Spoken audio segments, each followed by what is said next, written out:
बिस्मिल्लाहिर्रहमानिर्रहीम। अस्सलाम वालेकुम नाज़रीन, गुड मॉर्निंग। आप देख रहे हैं प्रोग्राम सिटी एट 10 और मैं हूं आपकी मेज़बान अना यूसुफ। इस दुआ और इस उम्मीद के साथ कि अल्लाह ताला हम सबके लिए आसानियां पैदा करे और हमें आसानियां बांटने की तौफीक अता फरमाए। आज के शो का आगाज़ कर लेते हैं। आसानियां तो असल में बांटी गई हैं स्टूडेंट्स के लिए और वो शफकत महमूद साहब की जानिब से मेहरबानी की गई है और इस दफ़ा वाली मेहरबानी तो एक्चुअली बहुत ज़बरदस्त की गई है। कल से जिस तरह से मैं सोशल मीडिया पे देख रही थी, ट्विटर पर टॉप ट्रेंड चल रहा था जी, तो स्टूडेंट्स तो शफकत महमूद साहब का हर चीज़ के मुख्तलिफ पहलुओं का जायज़ा लेना चाहिए। अगर अभी स्टूडेंट्स को पास कर दिया गया है, आगे जाके इन स्टूडेंट्स का मुस्तकबिल क्या होगा, आगे जाके वो किस तरह से ग्रूम करेंगे, बहुत सारे सवालात जो हैं इनके जवाबात भी हमने ढूंढने हैं। आज के शो में कुछ स्पेशल सेगमेंट भी शामिल करेंगे, आज के मेहमानों से भी मुलाकात कराएंगे और इसके साथ साथ हम कैसे भूल सकते हैं आपको अपडेट रखना कि कोविड की क्या सूरत हाल चल रही है। तो मौजूदा अपडेट्स अभी जो हमें मौसूल हुई हैं वो आपके साथ ताज़ा तरीन सूरत हाल शहर लाहौर का डेटा आपके साथ शेयर करते चलें। पॉजिटिविटी रेशो जो है वो 12% रिकॉर्ड की गई है। कोविड का जो केसेस हैं वो मुसलसल हम देख रहे हैं बढ़ते चले जा रहे हैं। पॉजिटिविटी रेशो 12% रिकॉर्ड की गई है और इसके साथ साथ आपको बताएं 617 केसेस जो हैं वो सामने आए हैं और 13 अमवात हुई हैं। 24 घंटों के दौरान 13 अफराद ज़िंदगी की बाजी हार गए हैं, 617 नए मरीज़ ऐड हुए हैं और पॉजिटिविटी रेशो 12% रिकॉर्ड की गई है। इन दी एंड हम हमेशा यही कहते हैं आपके साथ अपडेट शेयर करके कि प्लीज़ अपनी ज़िंदगी की हिफाजत कीजिए और इसके साथ साथ जो चीज़ ज़रूरी है जिसमें सभी लोग जोर दे रहे हैं कि आपने वैक्सीनेशन करानी है, तो प्लीज़ अपना फ़र्ज़ अदा कीजिए और अपनी ज़िंदगी को महफूज बनाएं।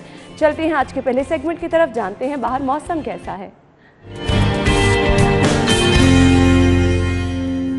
हमने बढ़ना है कोमल की तरफ, बाहर मौजूद हैं। कोमल, अपडेट कीजिएगा, मौसम इस वक्त बाहर का कैसा है और कैसा रहेगा पूरा दिन? जी बिल्कुल अन्ना, शहर लाहौर के मौसम के हवाले से बात की जाए तो शहर लाहौर में सूरज ने जो है वो पूरे शहर को अपनी लपेट में लिया हुआ है और हर तरफ जो है अपनी किरणें बिखेरी हुई हैं। इस बात का अंदाज़ा आपको इसी से हो रहा होगा कि इस वक्त जो है मेरे चेहरे पे खूब धूप जो है वो पड़ी है, साथ ही साथ अच्छी खासी जो है वो गर्मी भी हो रही है और जिसकी वजह से जो है वो शायद भी काफ़ी ज़्यादा निढाल दिखाई दे रहे हैं क्योंकि काफ़ी दिनों के बाद जो है वो आज इतनी गर्मी महसूस की जा रही है। मौजूदा दर्जा हरारत के हवाले से बात की जाए तो इस वक्त बाहर का दर्जा हरारत जो है वो 29 डिग्री सेंटीग्रेड रिकॉर्ड किया जा रहा है, जबकि हवा में नमी का तनासुब जो है वो 75% और हवा की रफ्तार 6 किलोमीटर फी घंटे के हिसाब से रिकॉर्ड की जा रही है। और महकमा मौसमियात की जानिब से दिन भर के हवाले से कहा यह जा रहा है कि कम से कम दर्जा हरारत जो है वो 25 डिग्री रहेगा, जबकि ज़्यादा से ज़्यादा जो है वो 34 डिग्री रहने वाला है। और साथ ही साथ ये भी कहा जा रहा है कि जो दिन का आगाज़ होगा दिन जो है वो 12-1-2 के दरमियान होगा। इस वक्त जो है मौसम में खूब तब्दीली देखने में आएगी, गर्मी जो है वो अच्छी खासी महसूस करी जाएगी, सूरज जो है अपनी आबोताब खूब दिखाएगा, जिसकी वजह से शहरियों को जो है वो हिदायत की जा रही है कि वो घरों में महदूद रहें, ज़्यादा से ज़्यादा पानी का इस्तेमाल करें ताकि गर्मी की शिद्दत से महफूज रह सकें। और साथ साथ मैं आपको ये भी बताती चलूँ कि गर्द फिजाओं की वजह से लाहौर का एयर क्वालिटी इंडेक्स है उसमें भी काफ़ी ज़्यादा मुतासिर होता हुआ दिखाई दे रहा है। और बारिश के हवाले से महकमा मौसमियात की जानिब से पेशगोई ये की जा रही है कि रवां हफ्ते बारिश के हवाले से कोई भी इम्कान ज़ाहिर नहीं किया जा रहा। जी ठीक है जी कोमल, थैंक यू सो मच। मौसम की सूरत हाल हमें कोमल ने बता दी है। मैंने बढ़ना है अब शहर की सूरत हाल की तरफ। टॉप स्टोरीज क्या हैं हमारे पास? पहली खबर आज की लीड स्टोरी, मैट्रिक इंटर के तलबा को पास करने का फैसला किया गया है, इम्तिहानात साल में 2 बार होंगे।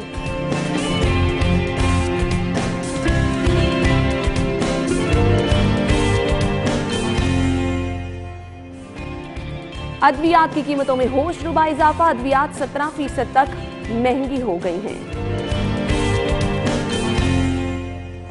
और ट्रैफिक रैंकिंग में लाहौर दुनिया के बड़े शहरों में सबसे आगे, जानलेवा हादसात में 33% तक कमी। अच्छा जी, ये हमारे पास तमाम टॉप स्टोरीज हैं। इससे पहले कि हम इन्हें डिटेल में डिस्कस करें, अब ये हैं आज की हमारी टॉप स्टोरीज, इनको हमने डिटेल में डिस्कस करना है। स्टूडियो में हमारे साथ हमारे सीनियर रिपोर्टर राव दिलशाद हुसैन साहब मौजूद हैं। अस्सलाम वालेकुम राव साहब। वालेकुम सलाम। क्या हाल चाल है? जी अल्लाह का शुक्र, बिल्कुल ठीक जी। तो नाज़रीन, हमारी आज की पहली खबर जो कि मैंने आपके साथ डिस्कस की, फेल होने वाले तलबा को रियायती 33 नंबर देकर पास किया जाएगा और इसके बाद मैट्रिक और इंटर के इम्तिहानात साल में 2 बार होंगे। सप्लीमेंट्री का नाम नहीं दिया जाएगा। जितने नालायक बच्चे थे मेरे ख्याल से उनकी तो मौजें हो गई हैं। राव साहब क्या कहेंगे? मुखालफत कर रही हैं उनकी, जिन्होंने दुआएं मांगकर कोरोना की वबा को बढ़वाया और जो ही इम्तहानात या क्लासेस शुरू शफकत होती थी तो महमूद साहब जहाँ कहीं बाहर जाएंगे ना, लोगों ने उनके गले में यकीन हार करें, पहनाने शुरू कर उनकी दिए। तो इस वक्त जो लाइकिंग है ना वो उनकी लेकिन इसमें ये अगर वोटर्स होते तो बड़ा फ़ायदा होना था। सही कहा आपने। ये अब चूँकि 16-17 साल एज है और इसमें वोटर्स नहीं है, ये जिस वजह से एक ये सेटबैक हो सकता है। अदरवाइज़ बड़े फेमस हैं शफकत महमूद साहब, ख़ास तौर पर बच्चों को प्राइम मिनिस्टर का नाम इतना नहीं पता जितना शफकत अंकल का पता है। और जब भी शफकत अंकल आते हैं स्क्रीन पर, सोशल मीडिया पे कमेंट्स दिखे लोगों के। शफकत अंकल जब भी स्क्रीन पर आते हैं तो तमाम बच्चे कार्टून बंद करके ना उनकी तरफ मुतवज्जा होते हैं कि उनको पता है कि उन्होंने कोई ऐसा ऐलान करना है जो उनके मुफाद में होना है और छुट्टियों का ही ज़्यादा।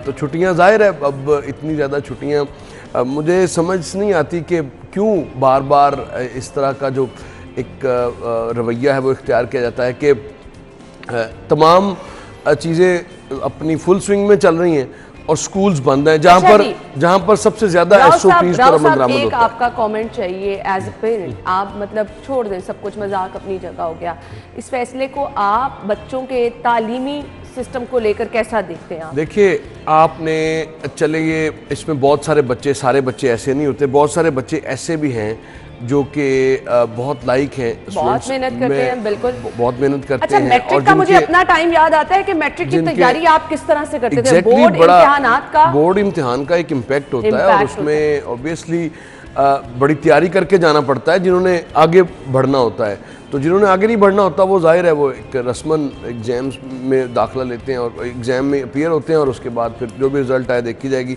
लेकिन इसमें जो ख़ास बात यह है कि अगर 33% मार्क्स आपने लगाकर पास कर दिया तो उसके बाद आगे इंटर और फिर इंटर की क्लासेस में वो क्या करेंगे बच्चे? वाकई तब ये बच्चे किस तरह से गैप फिल मेरे ख्याल से बेशक 50% मार्क्स का एग्जाम्स होता, एग्जाम जरूर होना चाहिए था। अब ऑनलाइन कर लेते या कोई भी इसकी सूरत है कि कम से कम थोड़ा उस प्रोसेस से बच्चे गुजरते जरूर। अब जो इंटर का एग्जाम हुआ उसमें 4 पेपर्स गालिबन लिए गए और इसी तरह से मैट्रिक के भी आप कर सकते थे। नहीं, 4 इसके बाद जो बच्चे फेल हैं उनको फेल डिक्लेयर करना चाहिए था। कम से कम बच्चों को पता चलता और उन्होंने मेहनत करनी है। पाकिस्तान की तारीख में शायद ये इस तरह नहीं हुआ होगा कि मतलब जिसने बिल्कुल भी नहीं पढ़ा। पाकिस्तान की तारीख में कोरोना जैसी वबा भी नहीं आई, शफकत महमूद साहब जैसे मुझे बताएं। तालीम भी नहीं आई। अच्छा, मैं बताऊं, क्या कोरोना वबा में आपने प्राइम मिनिस्टर्स की गैदरिंग नहीं देखी? एग्जैक्टली क्या जलसे जुलूस हो रहे हैं, बड़े-बड़े मुझे बताएं, क्या जॉइंट सेशन पार्लियामेंट का हो रहा है? क्या वो पार्लियामेंट से बाहर हो रहा है? क्या वो ओपन स्पेस पर हो रहा है? बिल्कुल नहीं, वहीं पे हो रहा है और सारे लोग इकट्ठे हैं वहां पे। अब बात यह है कि आपको इस वबा के साथ चलना है।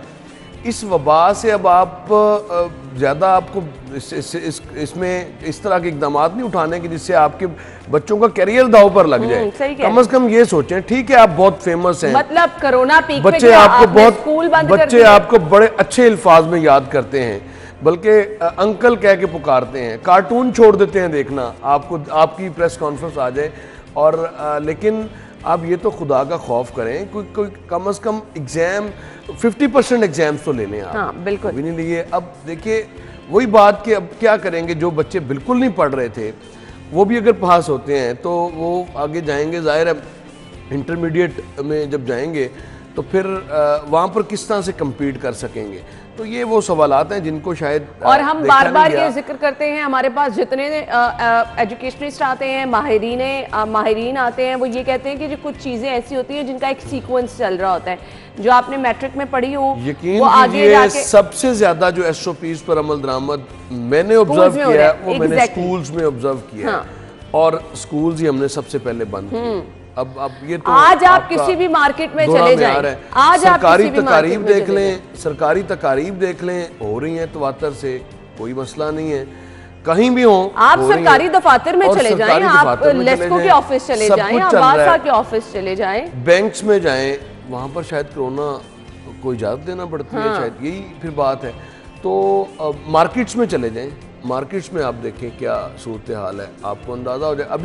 अभी कोई ब्रांड सेल अनाउंस कर दे, अभी आज कोई ब्रांड सेल अनाउंस कर दे तो वहाँ पर कोरोना का वालद भी आ जाए तो सभी लोग पहुँचे होंगे। ऐसे ही है, तो ये वो चीज़ें हैं जो आपको सोचनी है। अब आपको कोरोना के साथ रहना है, एहतियात करना है और एहतियात के साथ साथ आपको अमूरे जो मुमलिकत हैं वो भी निपटाने हैं और उसमें अपना किरदार अदा करना है।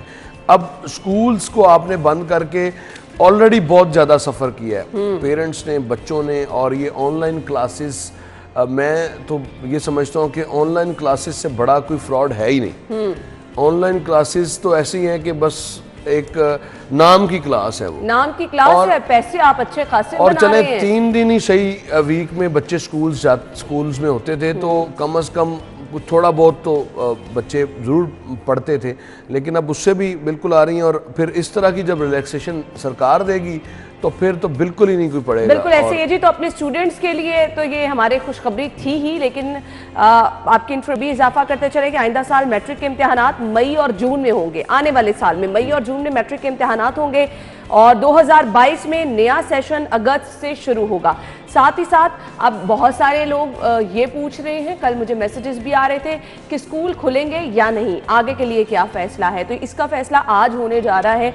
आज बाकायदा तौर पर ऐलान किया जाएगा स्कूल बंद रहेंगे या फिर खुलेंगे, उसके लिए आपको थोड़ा इंतजार करना पड़ेगा। लेकिन जो लोग मुमकिन तौर पर ये बताया जा रहा है कि 18 सितंबर तक स्कूल्स बंद रहेंगे और मुमकिन है कि नेक्स्ट वीक से क्लासेस जो है वो शुरू इसका फैसला जो है आपसे कुछ फैसला फिलहाल अभी होना है, अभी जो सोर्सेज है वो थोड़ा सा इंतजार करें। लेकिन जो बच्चे बैठे बिठाए पास हो गए हैं तो उनको कांग्रेचुलेशन, बहुत बहुत मुबारक हो जी। अच्छा जी, अगली खबर है अद्वियात की कीमतों में इजाफे के हवाले से। ये कुछ नया नहीं हो रहा, लेकिन हर रोज होना, हर 4 दिन बाद ये हो जाना, ये मामूल बनता गया है। इसीलिए ये अब नई चीजें नहीं रहेगी, लेकिन आपके जेब पे जरूर असरअंदाज होती हैं। ब्रेक के बाद आएंगे, स्टे विद अस।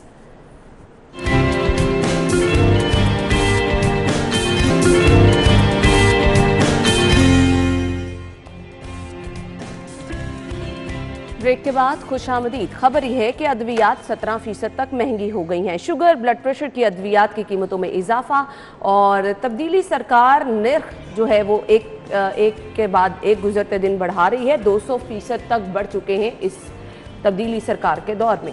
अब जी आपने ब्लड प्रेशर और शुगर की दवाई खरीदनी है तो आपको पैसे ज़्यादा रखने होंगे। राव साहब, बार बार ये जो बेसिक इस्तेमाल की अद्वियात है ना, इन्हीं में इजाफा हो रहा है। लाहौर शहर में ज़ाती मुशाहिदे की अगर बात करें तो लाहौर में ये शुगर, ब्लड प्रेशर और जो अस्थमा के हवाले से जो इनहेलर्स हैं उनका इस्तेमाल ज़्यादा है और आलमोस्ट ये हर दूसरे या तीसरे घर में लाजमी है। अगर एक घर में नहीं है तो दूसरे और तीसरे में लाजमी होगा। ये ज़ाती मुशाहिदे पे मबनी आपको बात बता रहा हूँ। और इनकी कीमतों में गुज़िश्ता 3 साल में मजमूई तौर पर 200% से भी ज़ायद इजाफा हुआ है। ये 17% का जो इजाफा है ये तो हालिया जुनैद रियाज की स्टोरी है और जुनैद रियाज ने वो इंसुलेटेड वैक्सीन का भी ख़ास तौर पर जिक्र किया है जो कि तकरीबन हर घर की ज़रूरत है। ये हर घर की ज़रूरत है और इसमें इतना इजाफा। और फिर रियासत मदीना हम कहें और गुड गवर्नेंस की बात करें, हम कहें कि बड़ा ज़बरदस्त ये टन्योर है, बड़ी ज़बरदस्त कारकर्दगी है गवर्नमेंट की, तो इस पे तो फिर मातम ही किया जा सकता है और तो कोई सूरत हाल बचती नहीं है। जबकि जो तमाम अद्वियात और इसमें जान बचाने वाली अद्वियात भी शामिल हैं उनकी कीमतों में होशरबा इजाफा हुआ है और ये मुसलसल होता चला जा रहा है। ये नहीं है कि ब्रेक लग गई है इसको, 160% एक मरतबा, 50% एक मरतबा, ये करते करते अब आपने आखिरी मरतबा 17% का ये इजाफा है और ये होलसेल मार्केट्स के फैक्ट्स एंड फिगर्स हैं। आपको बताऊं, जो दवाई खा के लोग नॉर्मल भी रहते हैं ना, ये कीमतें सुन के वैसे उनका ब्लड प्रेशर ऑब्वियसली ये गवर्नमेंट का, क्योंकि मुझे लगता है कि तमाम चीज़ें आउट ऑफ कंट्रोल हैं और अगर आप राव साहब इनके कंट्रोल में कुछ एक्स्ट्रा है, इसीलिए जब दिल चाहता है बगैर किसी जवाब के ये इजाफा कर देते हैं। ये देखिए कि कंट्रोल से बाहर हो तो मुझे याद आ रहा है कि आमिर कियानी साहब पे इल्ज़ाम लगा अद्वियात के हवाले से, एक स्कैम सामने आया तो उसके बाद उनको रिप्लेस कर दिया गया जुल्फ़कार मिर्ज़ा साहब के। तो अब देखिए उन पर इल्ज़ामात लगे तो उसके बाद उनको भी रिप्लेस कर दिया गया। ये भी स्टेटमेंट सामने आई थी और ये बड़ा कॉमनैलिटी है। लेकिन पंजाब में अगर बात करें तो तवातर से सूबाई वज़ीर सेहत जो है वो डॉक्टर यास्मीन राशिद साहिबा हैं। मुझे समझ नहीं आ रही कि क्या वजह है, इसमें क्या मसला ताड़े आ रही है कि आपसे ये कंपनीज जो है वो काबू नहीं आ रही। इनका क्या वजह है कि ये आउट ऑफ द वे। देखिए खाम माल की खरीदारी तो आपने करनी है, चलें डॉलर का इम्पैक्ट आप डाल सकते हैं, लेकिन आप हर तीसरे चौथे हफ्ते में आप एक सवाल जब पूछा जाता है ना महंगाई का, तो आम जवाब जो एक तासुर मिलता है ना किसी भी हुकूमती कारकुन की जानिब से, हुकूमती वज़रा की जानिब से, किसी हुकूमती रहनुमा की जानिब से, माजी की हुकूमत पर सब कुछ डाल के, अब यहाँ पर माजी की हुकूमत का क्या रोल है, मुझे ये बता दीजिए, ये समझा दीजिए। देखिए फिलहाल तो समझ नहीं है। मुझे लगता है कि आपको याद होगा कि हमदा शहबाज जेल में था और मुआविन खसूसी कह रही थी कि हमदा शहबाज रेट निकालते हैं मुर्गी के, यानी वो जेल में बैठ के भी रेट निकाल रहे हैं। तो फिर आप किस मर्ज की दुआ हैं? आप किस मर्ज की दुआएं हैं? क्या आपकी दिन रात हम प्रेस कॉन्फ्रेंस और आपके भाषण सुनने के लिए हैं? क्या आप सिर्फ दूसरों पर तनकीद को ही अपना फर्ज समझते हैं? क्या इसलिए आप आए, मुंतखब आपको किया आवाम ने कि आप खिदमत की बजाय लोगों के लिए अजियत का बाइस बने? और फिर एक सेक्टर नहीं है, अभी जो नेक्स्ट स्टोरी आएगी वो इससे भी खौफनाक है, अशिया खुरनोश के हवाले से है। ऐसे ही है। और चलें जी, आपने जिक्र किया तो हम ऐड कर ही लेते हैं जी। खबर ये है जी, घरों की तामीर मजीद मुश्किल है, सरिया फिर 5000 फी टन हो गया है। कंस्ट्रक्शन सेक्टर को तो प्राइम मिनिस्टर साहब कहते थे बड़ा रिलीफ दिया जाएगा, आवाम के लिए जबरदस्त रिलीफ दिया है। क्या है, आप आज अगर चाहें अपना घर शुरू करना तो फिर आपको अंदाज़ा होगा कि कंस्ट्रक्शन की जो कॉस्ट है वो किस हद तक बढ़ चुकी है। अब यानी जो हमने देखा कि 1400 या 1500 रुपये रेट हुआ करता था पर स्क्वायर फीट ग्रे स्ट्रक्चर का, वो अब 2800 से 3000 के दरमियान जो है वो चल रहा है। ये वो रेट्स हैं जो कंस्ट्रक्शन का काम करने वाले लोग, जिनसे अगर आपने कंस्ट्रक्शन करवानी है, ये तमाम लोग, और ये इस पे अब देखिए कि इसमें 100% इजाफा है, और यानी डबल हो गया। लेकिन हम कह रहे हैं कि हम तामीराती सेक्टर को रिलीफ देंगे।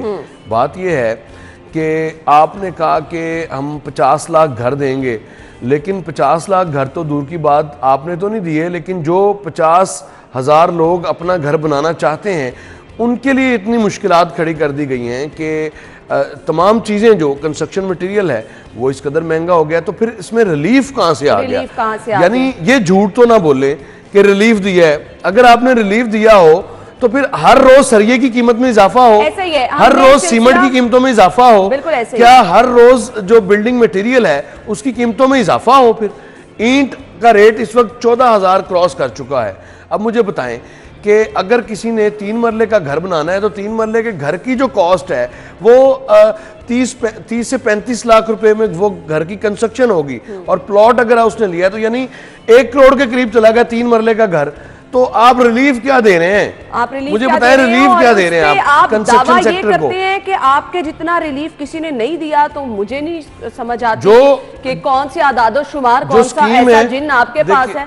अना यूसुफ, जो स्कीम मुतारफ की गई है, कराई गई है, जिसमें बैंकों को इन्फोर्स किया गया है कि आपने हर हाल में जो कर्ज है वो देना है, मुझे बताएं क्या उस पर कोई एक मीटिंग की किसी ने कि कितना कर्ज इस वक्त तक डिस्पर्स हुआ है? वो प्रोसीजर ही ऐसा इस तरह का है कि वो कोई बंदा मीट ही नहीं कर सकता। हाँ जी। किसी बैंक की रिक्वायरमेंट मुख्तलिफ है, किसी बैंक की रिक्वायरमेंट मुख्तलिफ है, और उल्टा जो है वो जो कर्ज अगर किसी को चाहिए भी, जो मार्कअप कम है जिसको सब्सिडाइज किया गया है, अगर किसी को चाहिए भी तो वो थक हार कर बिल आखिर जो है वो बैठ जाता है। ये है एक्चुअल सूरत हाल। बिल्कुल ऐसे ही है। आपको फैक्ट्स एंड फिगर्स नजर आ जाएंगे कि इतना कर्ज दे रहे हैं और इश्तिहारी अच्छा जी, अगर आपने लोकल सरिया खरीदना है तो 1,53,000 और ब्रांडेड सरिया जो है 1,75,000 रुपए में फरोख्त हो रहा है। यानी आप प्लान कर लें कि आपने किस तरह से घर बनाना है। अद्वियात की कीमतों से हमने बात शुरू की, घर आपने बनाना है तो आपके पास कम से कम इतने पैसे होने चाहिए कि आप 3 मरले का भी घर बना रहे। राव साहब ने सुबह लोगों के ना छुड़ा दिए। बड़ा सिंपल सा मैंने फार्मूला है कि आपको 30 लाख का प्लॉट मिलेगा, हाँ, और 35 लाख की उस पर कंस्ट्रक्शन होगी, तो जो रजिस्ट्री और इस तरह के वो करके आप ऑब्वियसली आपको ये 75-80 में पड़ेगा, यानी 1 करोड़ के करीब ये चला जाएगा। 3 मरले का घर, 3 मरले का घर जिसमें सिर्फ 2 बेड बन सकते हैं। सुबह सुबह लोगों को परेशान करें मत, लोगों को बताना जरूरी है ना कि तब्दीली आ गई है। हमने आपको बताया रियासत मदीना है, रियासत मदीना है भाई, रियासत मदीना है। ये अद्वियात महंगी है, सरिया कंस्ट्रक्शन मटेरियल महंगा है, अब जाए तो जाए कहाँ। अच्छा जी, अब आ जाए जी, मेरे सामने खबर ये है अद्वियात भी महंगी हैं, घर बनाना है तो आपके पास अच्छे खासे पैसे होने चाहिए। चिकन और अंडों की कीमतें बेलगाम हैं। इसके बाद 3 साल में चीनी 52, घी 192, आटा 450 रुपए महंगा हुआ है। कहाँ जाएं अवाम? अच्छा देखिए, जो सईद की स्टोरी है ना, ये अकबरी मंडी। अच्छा, आयशा का कमेंट किया है कि प्राइम मिनिस्टर साहब कहते हैं सुकून आपको कब्र में मिलेगा, और ये जो हालात हैं इससे लग भी यही है। ये 3 साल में जो सईद ने स्टोरी ये दी है, 3 साल कबल बिल्कुल 52 रुपये 68 पैसे रेट था उस वक्त चीनी का। 3 साल में ऐसा कौन सा तूफान आ गया? क्या आपको गन्ना जो है वो इंपोर्ट करना पड़ा है जो रेट इतना ज़्यादा है? और फिर इस पर प्राइम मिनिस्टर की ट्वीट्स हैं, प्राइम मिनिस्टर के नोटिस हैं, प्राइम मिनिस्टर की जो बनाई गई कमीशन है आपने कहा चीनी माफिया के खिलाफ, शुगर माफिया के खिलाफ जो प्राइम मिनिस्टर का बनाया गया कमीशन था, उसकी रिपोर्ट है, इंक्वायरी रिपोर्ट को आप देख लें, आपको पता चल जाएगा कि सियासी असर सूख 40% तक गवर्नमेंट में बैठे हुए लोगों ने फायदा उठाया है। 40% तक जो सब्सिडी थी जो रिबेट के नाम पर ली गई, और उस पर प्राइम मिनिस्टर साहब की स्टेटमेंट्स मौजूद हैं कि रिबेट क्यों दें इनको, और फिर दिया भी। यानी सियासी असर व सूख वाले लोग काबीना में मौजूद हैं, जिनकी शुगर मिल्स को फायदा पहुंचा, वो काबीना में बैठे हैं और कोई उनसे पूछने वाला नहीं है।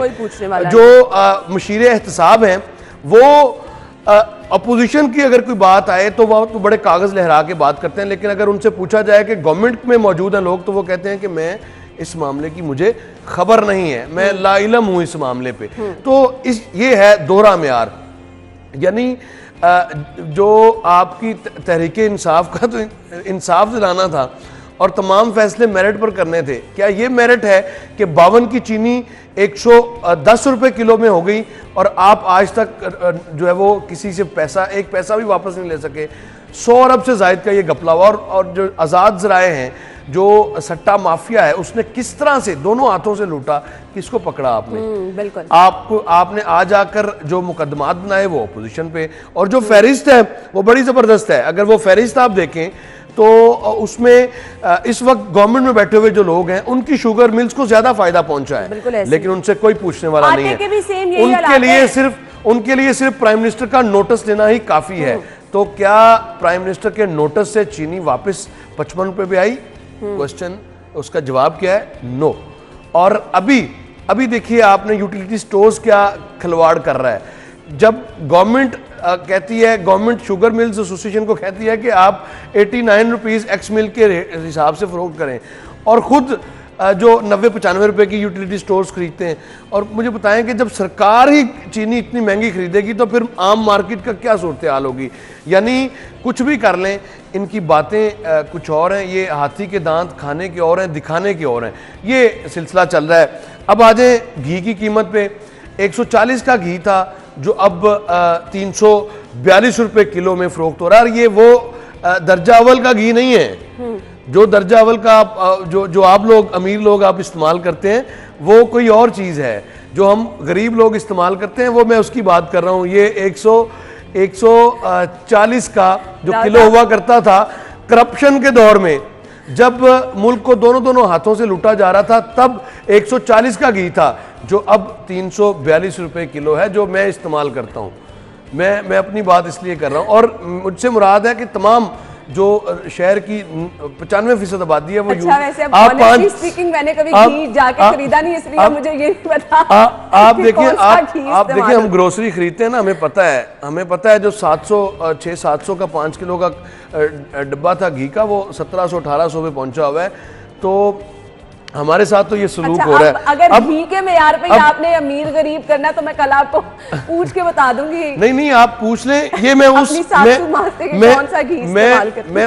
मैं उसकी बात कर रहा हूँ जो आम जो 90% आबादी इस्तेमाल करती है। जाहिर है जो एलीट क्लास है वो तो रफान या कोई दूसरे अच्छे ब्रांड्स के जैतून वगैरह इस्तेमाल करते हैं जो कि 5-5 हज़ार के हैं। मैं तो उसकी बात कर ही नहीं रहा, मैं तो बात कर रहा हूँ जो मैं खुद इस्तेमाल करता हूँ और शहर की 90% आबादी इस्तेमाल करती है, जो मेरा कैमरामैन यूज करता है, जो मेरा रिपोर्टर यूज करता है, मैं तो उसकी बात कर रहा हूँ।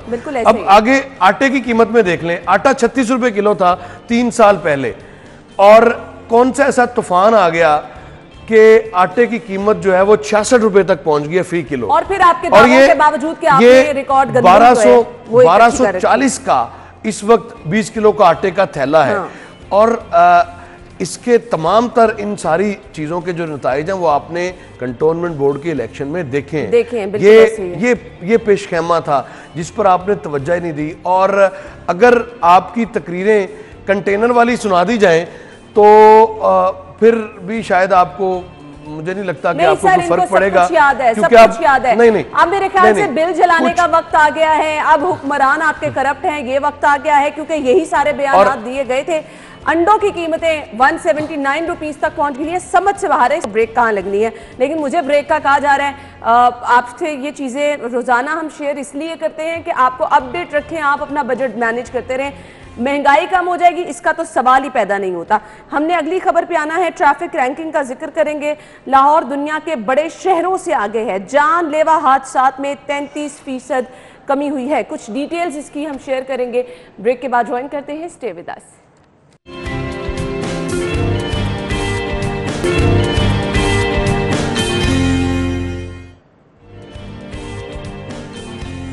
ब्रेक के बाद आपको एक बार फिर से खुशामदीद कहेंगे। खबर हमारे पास है जी, ई चालान सिस्टम से ट्रैफिक सिग्नल की खिलाफ वर्जियों में 56% कमी हुई है। सफर के दौरानियों में 35% तक बेहतरी हुई है। सेफ सिटी हुकाम का ये कहना है। लाहौर रैंकिंग के एतबार से London, New York, Paris, Beijing, Sydney, Moscow, Dubai, Istanbul और दीगर शहरों से भी ऊपर है। राव साहब क्या कहेंगे आप? एग्जैक्टली इन शहरों जैसी सहूलियात भी हो जाए लोगों को, ये तो बहुत बड़ी बात हो गई। लोगों को बस स्टॉप्स पर पानी का पीने का पानी मिल जाए और शेड मिल जाए, इस तरह की सहूलियात भी हो जाए। अच्छा, माजी में थे ये शहबाज शरीफ साहब ने बड़े ट्रांसपोर्ट, मुझे जेल रोड क्योंकि मैंने विजिट किया, लिबर्टी वाली साइड। अच्छा, ये मॉडल के तौर पर ना माल रोड, जेल रोड और फिरोजपुर रोड पर कुछ बस स्टॉप्स बनाए गए थे। लेकिन लाहौर शहर की चूंकि 1600 किलोमीटर का रेडियस है और 1000 से ज्यादा बस स्टॉप्स हैं, उन सबको मैनेज करने के लिए LTC की ये जिम्मेदारी थी, लेकिन किया नहीं गया। बहरहाल वो तो एक अलग डिबेट शुरू होगी, हम इस पर वापस आते हैं। लाहौर का जो नंबर है वो बेहतर है, 33% का जाहिर वाज़ेह मार्जिन है। उसमें सेफ सिटी का थोड़ा बहुत आप वो पता क्यों है? मतलब मैं भी कॉन्शियस हुई कि मैंने सिग्नल की खिलाफवर्जी नहीं करनी, क्योंकि ऑब्वियसली से क्योंकि हर जगह पे कैमरे से कम से कम आपकी जो सिक्योरिटी है वो भी बीफ अप होती है। और फिर ट्रैफिक नहीं, सिक्योरिटी वाली बात से मैं एग्री नहीं करूंगी। साहब ये आप फर्क पड़ा है, आपको क्लू मिलता है, अगर कोई हादसा हो तो क्लू मिलता है किसी हद तक। आपके किसी हादसे की सूरत में आपको वहां से फुटेज नहीं मिली, मैं नहीं मान सकती ये बात। देखिए, दाता दरबार के हादसात की बात करें तो आपको बहुत ज्यादा आम आदमी की सुनवाई है। जोहर टाउन के हवाले से आपको पूरी फुटेज नहीं मिली, लेकिन कहीं कहीं से फुटेज मिल गई। यानी अगर सारे कैमरे ऑपरेशनल होते तो फिर बड़ा ज़बरदस्त एक आपके पास क्लू होना था और फुटेजेस भी होनी थी। और बात करें वापस इस पर, क्योंकि ट्रैफिक की सूरत हाल जो है वो फ्रैंकली स्पीकिंग, ये तो फिगर्स में हम बता रहे हैं और शहरों का मुवाजना कर रहे हैं। मुझे नहीं पता अब किस बुनियाद पे ये मुआवजना किया गया है, सिर्फ अमवात के हवाले से या एक्सीडेंट्स की रेशो के हवाले से किया गया है। मुमकिन है इन दोनों से किया जाए, लेकिन जो ट्रैफिक की स्मूथनेस है उसकी क्या सूरत हाल है, उसमें आपकी रैंकिंग क्या है? ये तो हादसात की रैंकिंग आ गई ना। हादसात जाहिर है कि जब 2 दिन वैसे ही ट्रैफिक कवानीन की पासदारी कराने में बहुत पीछे है राव साहब। हमारी छोटी छोटी चीजें, सीट बेल्ट, हेलमेट की पाबंदी, अगर इन सब चीजों को हम परमानेंटली किसी तरह से भी इम्प्लीमेंट करा लें। हमने मोटरवे की मिसाल देखी है, लोग वहां पर सब कुछ करते हैं। मैं ये समझने से कासिर हूँ, क्योंकि मैं जब भी फिरोजपुर रोड पर सफ़र करता हूँ या लेटन रोड, मुल्तान रोड पर सफ़र करता हूँ या किसी भी शाहराह पे जाता हूँ, तो ट्रैफिक की रवानी सुस्त रवि का शिकार रहती है। मैं ये समझने से कासिर हूँ कि मुझे अगर मैं चेक करूँ गूगल मैपिंग से तो मुझे बताया जाता है कि 12 मिनट में आप पहुंच जाएंगे, लेकिन मैं पहुंचता हूं 112 मिनट में। तो ये ट्रैफिक की रवानी के हवाले से जो किरदार है उसको ज़्यादा इम्प्रूव करने की ज़रूरत है, उस पर थोड़ी तवज्जो देने की ज़रूरत है। क्योंकि हमने देखा कि माजी में जब कैप्टन मुबीन थे और उस वक्त कोई वार्डन जो है वो मोबाइल इस्तेमाल नहीं कर पाता था, और फिर मलिक लियाकत साहब आए, उन्होंने मोबाइल बनवा कर और उनको पाबंद किया कि आप रखें इसमें और वीडियो बनाएं हर किसी की। तो आपने उसको दूसरी तरफ लगा दिया, उसमें फिर मोबाइल का इस्तेमाल भी बड़ा जाहिर है। तो अब ट्रैफिक की रवानी पर काम करने की ज़रूरत है, उस पर कोई जामे आपकी जब तक हिकमत अमली नहीं बनती, ट्रैफिक प्लान नहीं बनता, कोई सड़क अगर कहीं पर कोई तामीराती काम हो रहा है तो वो सुस्त रवि का शिकार है, उसको इम्प्रूव करने की ज़रूरत है। तो यकीनन अगर ये सारी चीज़ें हो जाएं, पब्लिक ट्रांसपोर्ट अगर बेहतर हो जाए तो हमारी ट्रैफिक कभी भी कंट्रोल से बाहर है। आपने सड़कें कुशादा कर ली, आपने अंडरपासेस बना लिए, मैं वही बात कर रहा हूं। आपकी पब्लिक ट्रांसपोर्ट बिल्कुल सिफर है, जिसकी वजह से आपकी ट्रैफिक कभी कंट्रोल नहीं हो पा रही।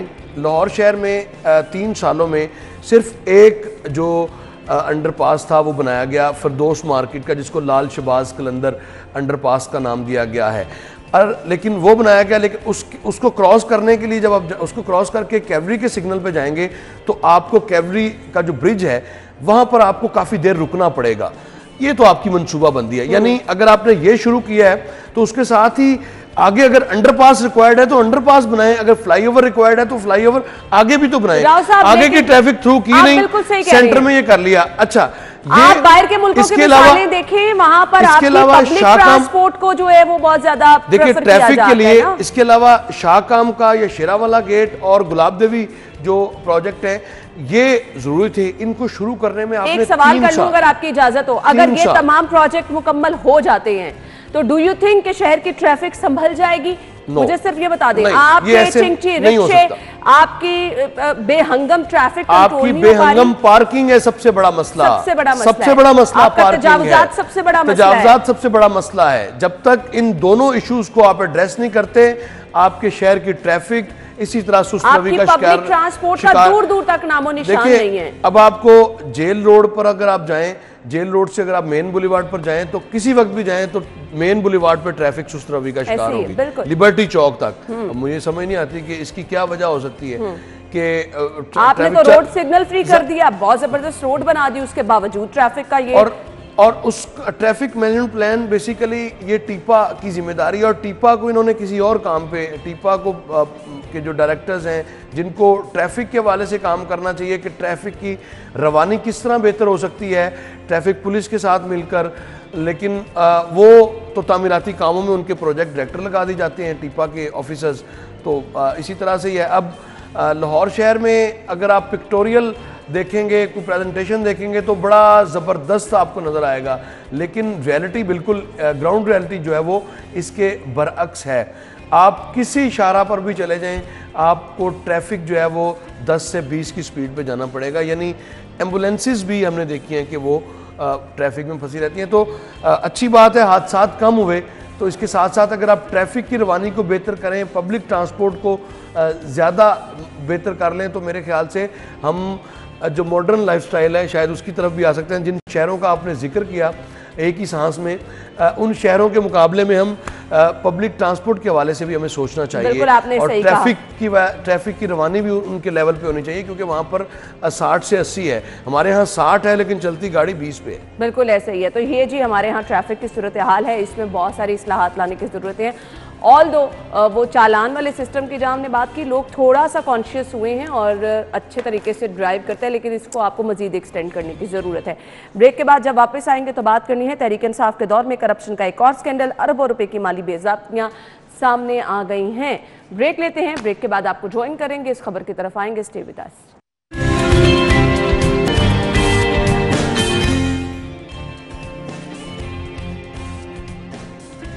ब्रेक के बाद आपको एक बार फिर से खुशामदीद कहेंगे। तहरीक इंसाफ करप्शन का एक और स्कैंडल, अरबों रुपए की माली बेज़ाब्तियां सामने आ गई हैं। अच्छा जी, ये भी कोई नई चीज़ नहीं है, पहले भी सामने आई, अब भी सामने आ गई और आती रहेंगी। राव साहब क्या कहेंगे? देखिए, ऑरेंज लाइन ट्रेन के हवाले से अब चूँकि चलाई है और इसमें ये 25 दिसंबर 2017 को इसकी इनाग्रेशन होनी थी। इसकी एक लंबी दास्तान है, जिस तरह से 11 मकामात पर हुक्म इम्तनाई रहा, उसका डिसीजन 22 माह बाद आया और मुसलसल उसमें ताख़ीर होती चली गई। और अब जो हम देख रहे हैं कि इसमें स्पेशल ऑडिट जो वॉल्यूम है उसमें बेज़ाब्तियों पर 131 फ़ात की ये रिपोर्ट है। रिकवरी की मद में 2.5 अरब खुर्द-बुर्द का ये इंकशाफ सामने आ रहा है और ये इस पर अब तहकीकात के हवाले से ज़ाहिर है, इस पर ये कोई मामूली रकम नहीं है, थोड़ी रकम नहीं है, इस पर बिल्कुल तहकीकात करनी चाहिए। करप्शन पर ज़ीरो टॉलरेंस की जो बात हम सुनते हैं उस पर बिल्कुल कान धरने चाहिए और इसमें जो भी गिल्टी हो उसको सामने बेनकाब करना चाहिए, इसमें तो कोई दो राय नहीं है। लेकिन अब मुझे बताएं कि जो काम आप ने 2018 में मुकम्मल करना था उसको अगर आप 2020-21 में मुकम्मल करेंगे, 2-2.5-3 साल बाद, तो फिर उसकी कास्ट जो है वो बढ़ेगी, उस पर ज़्यादा कॉस्ट आएगी। जिस तरह से हम महंगाई का जिक्र कर रहे हैं या लाहौर शहर के तरक्याती मंसूबों की बात कर रहे हैं, तो तरक्याती मंसूबों में जो कंस्ट्रक्शन कॉस्ट है उसने बढ़ना है, वो वेरी करती है। 10% तो वैसे ही बढ़ती प्रोजेक्ट के ड्यूरिंग प्रोजेक्ट कंप्लीशन ही वो बढ़ती है, लेकिन उसके अलावा भी इसके एक्सपेंडिचर्स हैं। ताहम अब 38 अरब के घपले कोई ये मामूली फिगर्स नहीं है, इस पर बिल्कुल इंक्वायरी इनिशिएट करनी चाहिए और वज़ीर आला की मुआयना टीम अगर कोई है तो वो भी इसकी जांच पड़ताल करे और फिर ऑब्वियसली 38 अरब है तो फिर नैब को भी इस पर जो है वो अपने ग्लव्स पहन के पूरी तरह से इसको इंक्वायर करना चाहिए कि कौन इसका जिम्मेदार है, क्या वजह हुई कि ये जो 131 सफ़ात की रिपोर्ट है उसमें ये बताया जा रहा है। और अली रामे की ये स्टोरी है, जाहिर है कि डॉक्यूमेंट्स के साथ ये स्टोरी जो है वो उन्होंने ब्रेक की और बताया कि मार्केट रेट से हटकर महंगा मटीरियल खरीदा गया, मशीनों के चार्जेस की मद में इजाफी अदायगियाँ की गई, ये होशरुबा इंकशाफात हुए हैं। देखिए, इसमें दो पहलू भी हैं, इसमें दो पहलू होते हैं। एक तो अगर आप नॉर्मलाइज अंदाज में जब आप काम करते हो तो फिर तो इस तरह की सूरत हाल नहीं आती, लेकिन एक जब आप कॉन्ट्रैक्टर पर या जो फर्म है उस पर बंदूक तानेंगे कि हमें ये काम जो है वो हर सूरत में ये 10 दिन में चाहिए, तो फिर उसकी रिक्वायरमेंट डिफरेंट होंगी, फिर उसको आपको अर्जेंसी की तरफ जाना पड़ेगा, उसमें से फंड्स आपको ये फौरी तौर पर एलोकेट करने पड़ते हैं। तो मुझे लगता है कि इसमें अगर इंक्वायरी ज़रूर होनी चाहिए, इसमें जो जिम्मेदार है उसके खिलाफ बिल्कुल कार्रवाई जो अमल में लाई जानी चाहिए और अगर जायद पैसे गए हैं तो इनकी वसूली भी होनी चाहिए, ना कि सिर्फ नोटिस और खबरों तक ये बात जो है वो रह सके। बिल्कुल ऐसे ही है जी। अगली खबर की तरफ हम चलते हैं जी।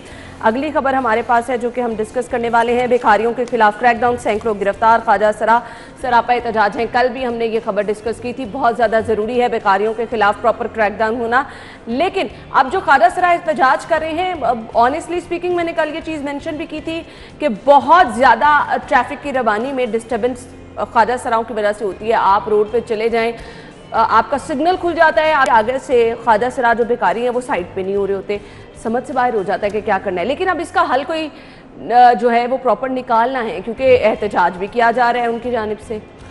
देखिए, ख्वाजा सरा ही खाली नहीं है, ये पूरे सिग्नल्स हाईजैक हुए हुए हैं। हाँ, उन्होंने अपनी रूटीन बना रखी है, किसने किस टाइम पे कहाँ पे पहुंचना है। लाहौर शहर की 5 शाहराओं को तो वैसे ही जिस तरह आप अपनी ड्यूटी पे पहुंचते हैं ना राव साहब, उस तरह ये लोग भी अपनी ड्यूटी पे पहुंचते हैं। एग्जैक्टली, ये ऐसे ही है। और बिल्कुल आजकल एक नया काम शुरू हुआ है कि फौरी तौर पर आप सिग्नल पे खड़े हुए हैं तो आपकी स्क्रीन पे वो फेंकते हैं सर्फ, और पता नहीं उसमें क्या होता है वो सारा, और सफाई करने के चक्कर में, और ये तवातर से हो रहा है। शहर की मरकजी शाहराहों पर सिग्नल जो हैं वो हाई जैक्ड हैं। आप किसी भी सिग्नल पे जाएं तो आपको पूरी ये टोलियां मिलेंगी, पूरी फैमिली आपको इस सिग्नल पे मिलेगी।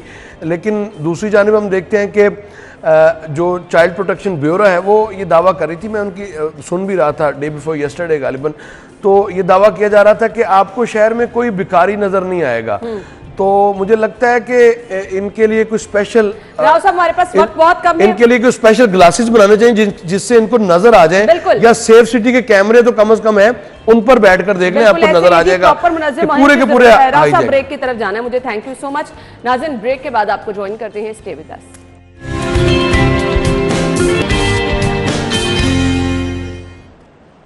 स्टूडियो में आपको एक बार फिर से खुशामदीद कहेंगे। अभी हम अपने न्यूज़ सेगमेंट में डिस्कशन कर रहे थे कि ट्रैफिक कवानीन को किस तरह से सख्त किया जा सकता है, वो कौन कौन सी चीज़ें हैं जो कि आपकी महफूज ड्राइविंग के लिए बहुत ज़्यादा ज़रूरी होती है। तो जब महफूज ड्राइविंग की हम मिसाल देते हैं तो मोटरवे पर इसकी एक आला मिसाल हमें देखने को मिलती है। और हम सभी लोग जब भी मोटरवे पर सफ़र कर रहे होते हैं तो बहुत कॉन्शियसली ड्राइविंग भी करते हैं, अपनी स्पीड लिमिट को जो है वो इंश्योर करते हैं, सीट बेल्ट का ख्याल रखते हैं। आई डोंट नो कि सब चीज़ें जब हम मोटरवे पर कर सकते हैं तो हम शहर के अंदर सफ़र करते हुए क्यों नहीं कर सकते? तो मोटरवे पर हम क्यों इन चीज़ों की पाबंदी करते हैं?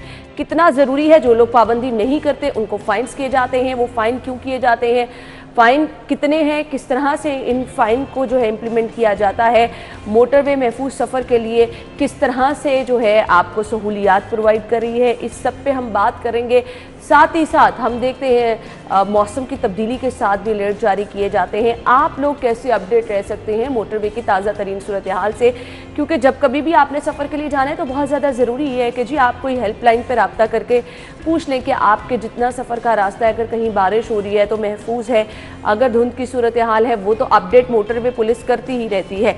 लेकिन मोटरवे के सफ़र को किस तरह से महफूज, किस तरह से आपके लिए मौसर और किस तरह से कंफर्टेबल बनाया जा रहा है, बनाया जा सकता है, आपका उसमें क्या रोल होना चाहिए, इस पर हम बातचीत करने वाले हैं। स्टूडियो में हमारे साथ जो हमारे मेहमान मौजूद हैं, तारुफ आपके साथ कराना चाहूँगी। महबूब असलम साहब ने हमें ज्वाइन किया है, commanding training college motorway police से इनका ताल्लुक है। अपने मेहमान को खुशामदीद कहेंगे। अस्सलाम वालेकुम जी। Thank you madam. अस्सलाम वालेकुम। क्या हाल चाल है आपके? बिल्कुल खैरियत, अल्लाह का शुक्र। बहुत बहुत शुक्रिया आपके वक्त के लिए। तो आज के प्रोग्राम में हमने कोशिश ये करनी है कि जो लोग तो अच्छे तरीके से मोटरवे पर ड्राइव करते हैं, चलिए उनका बहुत बहुत शुक्रिया, उनको अप्रिशिएट भी करेंगे।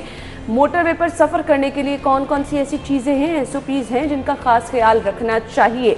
लाइन और लेन की पाबंदी कितनी ज़रूरी है? जो लोग कहते हैं कि जी मोटरवे पर उनको फ़ाइन हो जाता है, क्यों होता है, आज उनको भी हम बता देंगे। और कौन कौन सी चीज़ें मोटरवे पर सफ़र करने के लिए आपने मद्देनज़र रखनी है, ये सब चीज़ें हम डिस्कस करेंगे। सबसे पहले मोटरवे पर सफ़र को महफूज बनाने के लिए मोटरवे पुलिस का क्या किरदार है, कितने एक्टिव हैं, कितने एफिशिएंट लोग हैं, आपकी टीम किस तरह से काम करती है, इस पर रोशनी डालिएगा। बिस्मिल्लाहिर्रहमानिर्रहीम।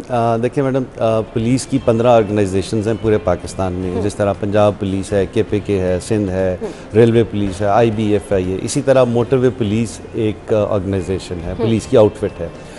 हम लोग बड़े फ़ख्र से कहते हैं कि motorway police is a branded organisation among all other, और इसकी मिसाल आप देखते भी हैं।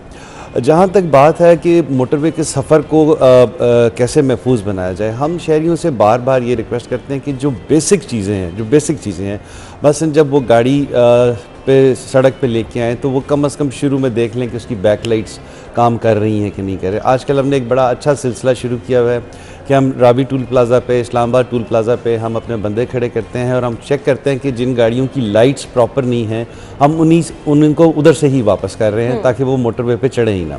इसके अलावा जो बेसिक चीज़ें हैं कि आप सीट बेल्ट बांधें, आप अपनी स्पीड जो है 120 उस पर रहें, क्योंकि पाकिस्तान में जो सबसे ज़्यादा प्रॉब्लम आता है कि एक्सीडेंट आपकी अपनी गलती की वजह से नहीं होता, दूसरे बंदे की गलती की वजह से। तो इसलिए हम जो बेसिक चीज़ें हैं, मसलन सीट बेल्ट बांधें, लेन वायलेशन ना करें, स्पीड का ख्याल रखें, टायरों की हवा चेक कर लें, और हम बार बार सजेस्ट करते हैं कि जी थोड़ी सी दरमियान में ब्रेक। अच्छा जी, ये वो चीज़ें हैं, मैं इस वजह से सॉरी आपको रोक रही हूँ कि हम दोबारा से रिपीट करा देते हैं। आपने सफ़र कहीं पे भी करना है, ये बेसिक चीज़ें हैं जिनका आपने ख्याल रखना है। एक दफ़ा फिर से मेंशन कर दें आयशा, अगर आप इन चीज़ों को हाईलाइट कर सकती हैं स्क्रीन पे तो वो भी कर दीजिएगा। अगर आप सफ़र कहीं पर करने जा रहे हैं तो क्या बेसिक चीज़ें हैं जिनका आपने ख्याल रखना है? सर एक दफ़ा फिर जिक्र कर दें। 4 बेसिक चीज़ें हैं। आप जब गाड़ी स्टार्ट करें, आप उसका पानी चेक करें, आप उसका ऑयल चेक करें, आप उसकी बैक लाइट्स चेक करें। जब आप मोटरवे पे चढ़ जाएं आप सीट बेल्ट लगाएं। लेन वायलेशन की वजह से बहुत ज़्यादा एक्सीडेंट्स होते हैं, और डोजिंग एट व्हील, जो ऊँघ आना, वो बड़ा इंपॉर्टेंट है। तो जब आप थोड़ा सा फील करें कि आप थक गए हैं, जस्ट टेक अ ब्रेक, थोड़ी देर के लिए रुक जाएं, किसी रेस्ट एरिया पे रुक लें, हाथ मुंह धो लें, फ्रेश अप हो जाएं, तो इससे आपके एक्सीडेंट होने के बहुत ज़्यादा चांसेस कम हो जाते हैं। सही सही। और खुदा न खास्ता अगर इन केस कोई एक्सीडेंट वगैरह हो जाता है, इस सिलसिले में मोटरवे पुलिस की जानिब से तमाम तर इंतजामात सहूलत के लिए रखे गए हैं? जी बिल्कुल, हमारी एम्बुलेंसेस हैं, हमारे रिस्पांस टीमें हैं। हम जैसे ही कोई एक्सीडेंट खुदा न खास्ता होता है, हम फौरी रिस्पॉन्ड करते हैं। लोग हमारी जो हेल्पलाइन है 130, अगर किसी का टायर ब्लास्ट हो गया, टायर पंक्चर हो गया, देखिए हम मोटरवे पुलिस की ना 3 बेसिक काम है जो मैं आपको यहाँ बताता चलूँ। हम लोगों को पे लॉ इन्फोर्स करते हैं चलान की सूरत में, अगर उन्होंने वायलेशन की है। Law enforcement is one aspect. Second aspect is education. हम डिफरेंट जगहों पे जाते हैं, जैसे मैं आज आया हूँ, it is part of education. और यही चीज़ें ज़रूरी हैं, जितना आप लोगों में शऊर पैदा करेंगे वो उसके रिजल्ट्स भी आपको। हम यूनिवर्सिटीज़ में जाते हैं, स्कूलों में जाते हैं, मसाजिद में जाते हैं, दैट्स ग्रेट, कि हम लोगों को एजुकेट करें। और तीसरा जो हमारा मेन इंपॉर्टेंट काम है, विच इज़ अवर हॉलमार्क, वो है हम हेल्प करते हैं। मसलन किसी का टायर ब्रस्ट हो गया है, हम उस कोशिश करते हैं कि उसका टायर चेंज कर दें। किसी की गाड़ी ख़राब हो गई है, हम अपनी जो वर्कशॉप है उसको वहाँ पे भिजवाते हैं। तो help is the most important aspect of motorway police. इसी वजह से थोड़ा सा इसका बेहतर इमेज है। सही, तो ये तो बहुत अच्छी चीज़ें हैं। अच्छा जी, अब जिन लोगों को फ़ाइन होते हैं, किस सूरत में फ़ाइन होते हैं, कौन कौन सी ऐसी वायलेशन है जिस पर मोटरवे पुलिस, मैंने सुना है कि बड़ा स्ट्रिक्टली मोटरवे पर जो है फ़ाइन किया जाता है। अब ऑल्दो मैं भी खुद ड्राइविंग करती हूँ, लेकिन अभी तक मैंने मोटरवे पर ड्राइविंग नहीं की है। नहीं, देखिए हमारा जो एक बहुत अच्छा हमारा जो इमेज है वो इसी वजह से है कि हम किसी को स्पेयर नहीं करते। हाँ। बिल्कुल। और जो हमारे रूल्स होने चाहिए, उसको फिर आपको सबको इक्वली ट्रीट करना चाहिए। और हमारे over the years, it's a new organisation, 23 साल हुए हैं इसको बने हुए, 24 साल हो गए, तो उसका जो बेहतर इम्पैक्ट है कि हम किसी को भी स्पेयर नहीं करते हैं। अगर जो भले मर्जी है, और we are very soft in talking. हम जो अपने ऑफिसर्स को ट्रेन करते हैं, हम यही बताते हैं कि you should be very firm but polite. तो वो लोगों से जब आप तमीज़ से बात करते हैं, इट्स अ डिफ़िकल्ट टास्क। तो लेकिन अनफॉर्चुनेटली एक जो आस्पेक्ट गवर्नमेंट लेवल पे या हर लेवल पे देखने वाला है कि जब 97 में ये मोटरवे पुलिस बनी, तो उस वक़्त इसकी चलान की एक रेशो रखी गई। लेट्स से ओवर स्पीडिंग पे 700 रुपये का चलान है। ठीक है। वो 23-24 साल गुजरने के बाद आज भी वो उतना ही है। अच्छा। तो अब देखिए कि डॉलर की कीमत, ये मेरे ख्याल से वाहिद चीज है जो इतने टाइम में नहीं बदली। हुकूमतें चेंज होने के बाद भी नहीं बदली। तो देखिए उस वक्त डॉलर की प्राइस क्या थी, आज डॉलर की प्राइस क्या है। मैं आपको एक और एग्जांपल देता हूँ। इस्लामाबाद लाहौर जो मोटरवे थी, जो पहली थी M1 97 में जो बनी, उसमें एक दिन में ट्रैफिक वॉल्यूम था 1500 गाड़ियाँ चलती थी, एक जगह से दूसरी जगह 1500 गाड़ियाँ। आज इस्लामाबाद लाहौर ट्रैफिक वॉल्यूम है 1,45,000 पर डे। तो there is a lot of difference. So आप जब तक इन फाइन्स को थोड़ी सी इसकी फ़ी नहीं बढ़ाएंगे या इनको एट पार नहीं लेके आएंगे तो वो इम्पेक्ट नहीं आएगा। स्पेशली हमें ज़्यादा प्रॉब्लम आता है जो बड़ी गाड़ियां हैं, जो ट्राले हैं, जो वो हैं, तो हम उनसे खुदा न खास्ता उनकी वजह से कोई एक्सीडेंट हो तो बहुत ज़्यादा नुकसान होता है, और उनका फ़ाइन भी वही है जो 97 में था। तो it needs to be revised. बिल्कुल। अच्छा जी, अब आपने बताया कि जी कुछ मेंशन कर दीजिए, सीट बेल्ट की अगर आप पाबंदी नहीं कर रहे तो कितना फ़ाइन इम्पोज होता है, अगर आप ओवर स्पीड कर रहे हैं किस किस सूरत में फ़ाइन हो सकता है। यानी मेरे जैसे अगर कोई नए लोग ड्राइविंग करना चाह रहे हैं मोटरवे पर, तो उनको पता हो कि ये चीज़ें जिनका उन्होंने ख्याल रखना है। देखिए गाड़ी की जो फिटनेस है उस पे भी चलान है। अच्छा। ठीक है, अगर आपकी गाड़ी इस काबिल नहीं है कि वो मोटरवे पे चल सके तो फिटनेस का भी चलान है। ठीक है। डेफिनेटली सीट बेल्ट आपने नहीं पहनी हुई उस पे भी चलान है। अगर आपने लेन वायलेशन की है उस पे भी चलान है। अगर आपने ओवर स्पीडिंग की है उस पे भी चलान है। डिफरेंट चीज़ों, अगर आपने एक ट्रॉला आप चला रहे हैं और आपने लोडिंग की हुई है तो उस पे भी चलान है। देयर आर डिफरेंट रूल्स, और उनकी जो अमाउंट है चलान की वो डिपेंड करती है कि किस पे, लेकिन normally they're in the range of 1000 rupees. सही। अच्छा मुझे ये बताइएगा, लाइन और लेन की पाबंदी को हम, और मोटरवे पे तो वैसे ही स्पीड आपकी बहुत ज़्यादा हाई होती है, तो आपको इन चीज़ों का अब किस तरह से लोगों को एजुकेट किया जाता है? कोई आपकी हेल्पलाइन, कोई आपका सोशल मीडिया ऐसा चैनल जहां पर लोगों को पता हो जी आप अगर इस स्पीड में जा रहे हैं तो आपको इस लाइन में रहना है, इस स्पीड में जा रहे हैं, ओवरटेक करने का क्या असूल तरीका है, ये चीज़ लोगों को किस तरह गाइड की जाती है? देखिए डिफरेंट तरीके हैं, हमारी अपनी वेबसाइट है, हम उस पर लोगों को एजुकेट करते रहते हैं। जिस तरह मैंने आपको बताया कि हम फिज़िकल इंस्टीट्यूशंस में जाते हैं, हम उस तरह एजुकेट करते हैं। लेट्स से जहाँ पे मैं कमांडेंट हूँ, हमारा जो ट्रेनिंग कॉलेज है, यहाँ पे जितनी मल्टीनेशनल कंपनीज़ हैं, शेल, टोटल, नेस्ले, इस तरह की जितनी टोटल पार्को, इनके जो ड्राइवर्स हैं वो हमारे पास ट्रेनिंग कॉलेज में आते हैं। हम वहाँ पे उनको ट्रेनिंग देते हैं। और वेरी इंटरेस्टिंगली शेल इंटरनेशनल और टोटल पार्को ने ये कंपलसरी कर दिया है कि जब तक उनके ड्राइवर्स इस ट्रेनिंग कॉलेज से ट्रेनिंग नहीं लेंगे वो वहाँ पे भर्ती नहीं हो सकते। They must have to take a certificate from motorway police training college that they are qualified drivers and then they can वहाँ पे वो जा सकते हैं। तो इस तरह से हम डिफरेंट तरीक़ों से लोगों को एजुकेट करते हैं, ट्रेन करते हैं और इसका इम्पैक्ट भी आता है। सही। अच्छा जी, मोटरवे पुलिस की ट्रेनिंग किन खतूत पर की जाती है? हमने बारहा सुना है कि बहुत ज़बरदस्त और एफिशिएंट लोग हैं, तो आपको फिर वो जो एक इंटरनेशनल तकाज़े हैं, जो नई नई चीज़ें ऐड हो रही हैं, उसके मुताबिक तो चीज़ें अपनी रिवाइज़ करनी पड़ती होंगी। देखिए हमारी ट्रेनिंग माशाल्लाह जो हमारा ट्रेनिंग कॉलेज है, it is one of the best institutions इन पाकिस्तान।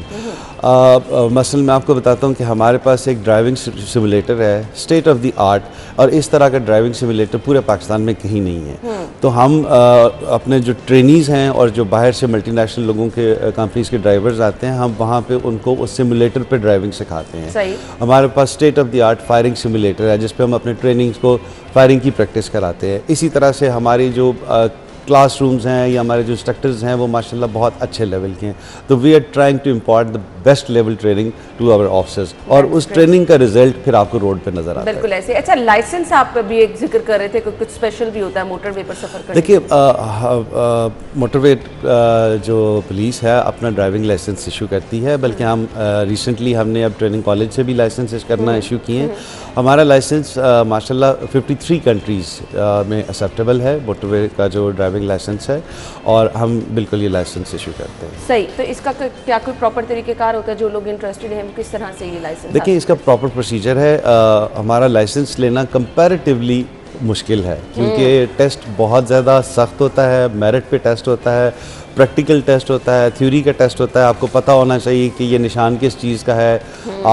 हम बाकायदा एक प्रॉपर टेस्ट लेके, और उसमें जो हमारे ये DLA हम इसको कहते हैं, driving licensing authority, they are very strict people. मतलब इवन आपका कोई रिलेटिव भी चला जाए तो he has to go through all that procedure. सही। अच्छा, मुझे ये बताइएगा, मौसम की तब्दीलियों के असरात हम अक्सर देखते हैं, धुंध होती है, तेज़ बारिश हो रही होती है, तो मोटरवे पुलिस की जानिब से कोई खास अलर्ट जारी किए जाते हैं कि अगर आप मोटरवे पर सफ़र कर रहे हैं? जी बिल्कुल, रिस्पॉन्स टाइम है, और कभी हमें ऐसी कंप्लेंट नहीं आई कि मैंने बता दिया था और उसके बाद रिस्पॉन्ड नहीं हुआ। इस तरह बहुत कम नहीं होता, बल्कि जो लोग चाहते हैं मोटरवे पुलिस का हिस्सा बने, क्योंकि एक बहुत ज़बरदस्त इम्पैक्ट ओवरऑल अगर पुलिस का देखा जाए तो हमने हमेशा मोटरवे पुलिस की तारीफ़ें सुनी है, जो आपकी टीम का हिस्सा बनना चाहते हैं, क्या कि उनकी स्पेशल ट्रेनिंग उनको लेना होती है, शुरू से ही अपना माइंड सेट रखना होता है कि आपकी ये स्टडीज़ होनी चाहिए, इस फील्ड में आपने जाना है तो ये चीज़ें आपको प्लान रखनी चाहिए? मैडम देखिए, इस वक्त हमारी जो फोर्स है उसकी तादाद है 13,000 टोटल पाकिस्तान में, और we are covering 4,100 kilometre area in entire Pakistan. हमारी 2 लेवल पे रिक्रूटमेंट होती है, एक हम कांस्टेबल लेवल पे करते हैं, एक सब इंस्पेक्टर पे, ठीक है, और उसके बाद उनकी ट्रेनिंग होती है। एनीबडी कैन जॉइन अस, और स्पेशली CPAC के तनाज़र में अभी हमारी जो स्ट्रेंथ है वो ऑलमोस्ट अगले 2 साल में इंशाल्लाह डबल हो जाएगी। तो anybody can join us. Females भी शामिल है आपकी जी? टीम का? हमारे पास 10% कोटा है, इट्स द हाईएस्ट कोटा। बाकी किसी डिपार्टमेंट में 1-2% से ज़्यादा फीमेल्स नहीं होती हैं। वी हैव 10% फीमेल्स, 10% कोटा है, और उसके अलावा मेरिट पे जो आती हैं वो उसके अलावा है। तो we have almost 11% of the female in our entire team. तो वो हमारे लिए एक एडिशन होती है, और फीमेल आर वेरी कंफर्टेबल क्योंकि एक फैमिली किस्म टाइप का माहौल होता है, तो they are very comfortable and they are working like anything. चलें जी, आपके लिए अच्छी अपॉर्चुनिटीज़ भी मौजूद हैं। मैसेज देखने वालों को क्या देना चाहेंगे आप? देखिए, मैं एक ही मैसेज दूंगा कि हमें आपको चलान करके इंतहाई दुख होता है। हमें कोई ज़रूरत नहीं है आपको चालान करने की, हमें सिर्फ आपकी जान की हिफाजत ज़रूरी है, हमारे लिए इम्पॉर्टेंट है। बिल्कुल। और वो इसी सूरत में हो सकती है जब आप हमसे थोड़ा सा कोऑपरेट करें। देखिए मैं आपको एक एग्जांपल दूं कि इस ट्रेनिंग कॉलेज से पहले मेरी पोस्टिंग थी पेशावर से लेकर लाहौर तक जीटी रोड में कवर कर रहा था। ठीक है। वहाँ पे हमने एक बड़ी स्पेशल किस्म की कैंपेन शुरू की, हमने लोगों को हेलमेट्स पहनाए जो बाइक पे होते हैं, क्योंकि जितने एक्सीडेंट्स होते हैं जीटी रोड पे या आम रोड्स पे उसमें 80% बाइक्स वाले इन्वॉल्व होते हैं। बिल्कुल आपने सही। लोगों ने, हमने जब थोड़ी सी एनफोर्समेंट ज़्यादा की, चालान करने शुरू किए, तो लोगों ने हेलमेट खरीद लिए, लेकिन उन्होंने वो अपने बाइक के डंडे के साथ ये हमने यहाँ पर भी बहुत सारी मिसालें, इंटरसिटी भी देखी, इंटरसिटी भी, तो वो देखें ये अपनी जान की हिफाजत आपने खुद करनी है। यानी लोगों को चालान से डर लगता है, अपनी जिंदगी की हिफाजत से उनके लिए इतनी इंपॉर्टेंट नहीं है।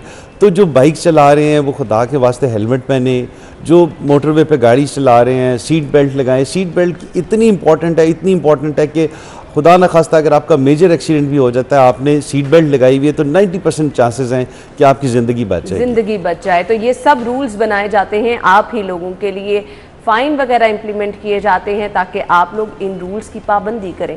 थैंक यू सो मच, बहुत बहुत शुक्रिया and wish you good luck. जिस तरह से आप लोगों के लिए आसानियां पैदा करते रहते हैं तो अल्लाह ताला आपको मजीद मौके दे और आसानियां पैदा करने की तौफीक दे। बहुत शुक्रिया। Thank you madam. नाज़रीन हम चलते हैं ब्रेक की तरफ, ब्रेक के बाद ज्वाइन करेंगे, स्टे विद अस।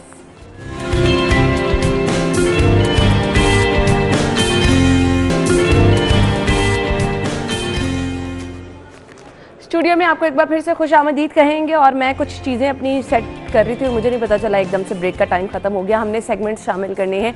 सेगमेंट्स में हमारे पास सबसे पहले हैं जी mobile rates.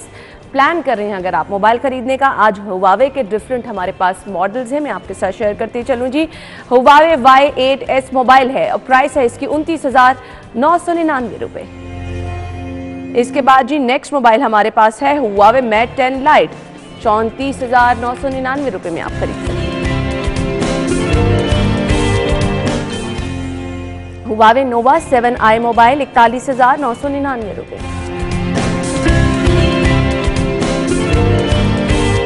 Huawei P9 light mobile है 20,099 रुपये।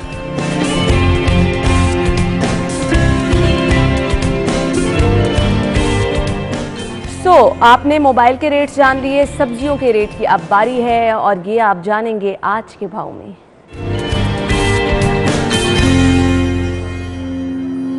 रुमेल अस्कर बाहर मौजूद हैं, ओवर टू यू।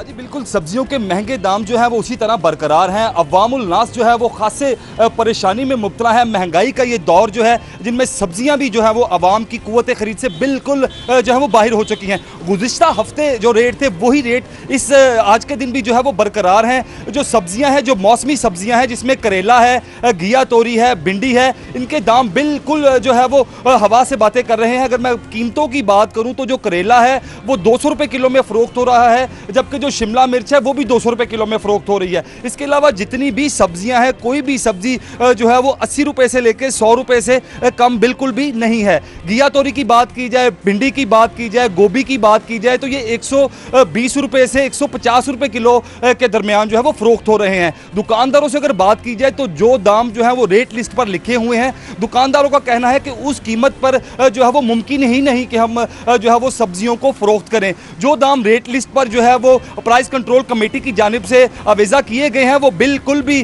उनका कहना था ये प्राइस जो है ये बेचने के जो है वो लायक नहीं है। हम मंडी से महंगा माल खरीदकर किसी तौर भी जो है वो इस कीमत पर नहीं फरोख्त कर सकते। इसके अलावा अगर बात की जाए सब्ज मसाला जात की तो उनके रेट भी जो है वो आसमान से बातें कर रहे हैं। अदरक की कीमत जो है वो 400 रुपए से 450 रुपए किलो के दरमियान है, जबकि लहसन जो है वो 300 से 350 के दरमियान जो है वो फरोख्त हो रहा है। इसके अलावा अगर लीमू की बात करें तो लीमू भी जो है वो 300 से 400 रुपए किलो के दरमियान जो देसी नींबू है वो यहाँ पे फरोख्त हो रहा है, जबकि जो रवायती वलायती नींबू जिसको कहा जाता है या चाइना का नींबू कहेंगे वो जो है वो 100 से 200 रुपए किलो के दरमियान यहाँ पर मौजूद है।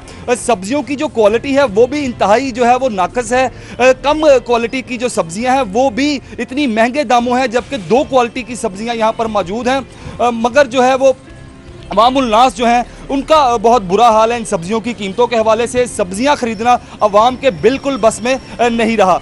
बात करें अगर दीगर सब्जियों की जिसमें गोभी है, बंद बहुत गोभी। शुक्रिया, हमारे साथ मौजूद थे हमारे रिपोर्टर और हमें सब्जियों की कीमतों के हवाले से जो है अपडेट कर रहे थे। के इस हिस्से में हम जी बहुत ही स्पेशल डिस्कशन करने वाले हैं।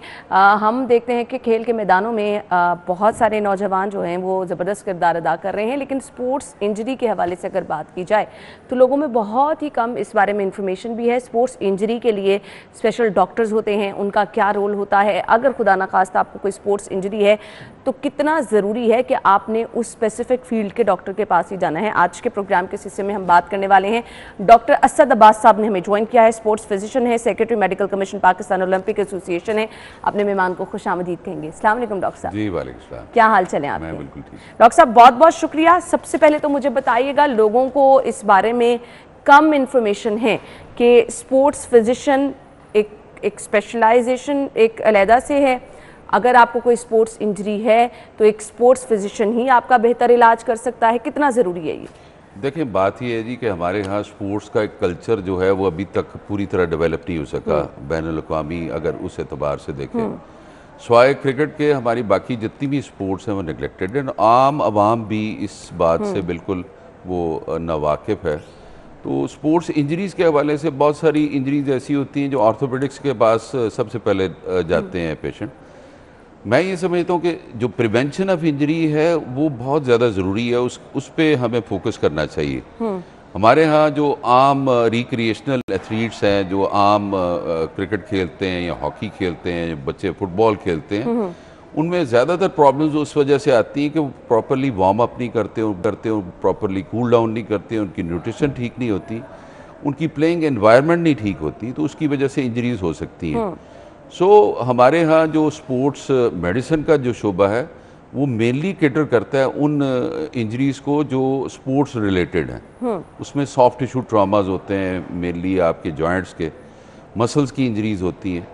तो इसके लिए स्पेसिफाइड हमारे पास तरीक़ाकार है। हम प्लेयर को रेस्ट देते हैं, फिर उसको अगर एक्यूट इंजरी, आपको फौरी तौर पे इंजरी आई है तो उस पर आइसिंग करनी है आपने, और आइस को आपने तकरीबन 24 घंटे मुख्तलिफ वक्फों के साथ 5-5 मिनट के लिए आइसिंग करेंगे उस एरिया को।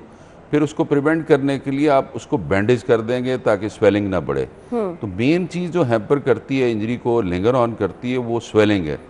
उसको आपने प्रिवेंट करना है। उसके बाद आपने उसके डायग्नोसिस पे जाना है और उसकी ट्रीटमेंट पे करना है। तो उसमें फिजियोथेरेपी भी इन्वॉल्व है उसमें, और हम साथ प्रोस्थेसिस वगैरह देते हैं, और या उसमें ब्रेसेस होती हैं जो साथ हम अप्लाई कर सकते हैं। इसी तरह काइनेजियोलॉजी टेपिंग है, और आपने देखा होगा कि प्लेयर्स ने रंग बिरंगी टेपें लगाई होती हैं मुख्तलिफ मसल्स के ऊपर, जॉइंट्स के ऊपर।